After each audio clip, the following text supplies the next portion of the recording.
So this is a question about statical electricity. It's slightly different to some of the normal ones that you might see. So it says figure 1 shows a negatively charged rod that's on a balance, right? So we can see there we've got a negatively charged rod.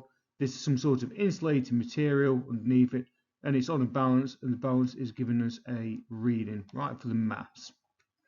So figure 2 shows another charged rod being held stationary, right, so not moving above the balance, right? So you've got the charged rod there, and it's going to interact with the charged rod that is sat on the balance.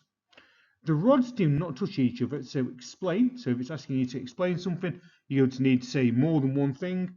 Why the reading on the balance increases, right? So if it's increasing, then there must be some sort of force pushing down on the balance, right? So everything needs to be based kind of around that.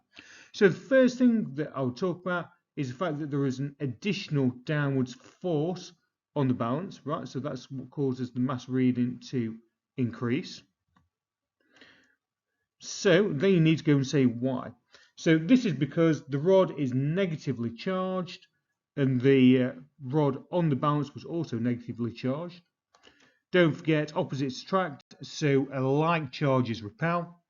So therefore, the negatively charged things repel each other, and that's what causes it to go and push down on the balance. Right, so that's just a few key things that you need to think about when answering this type of question.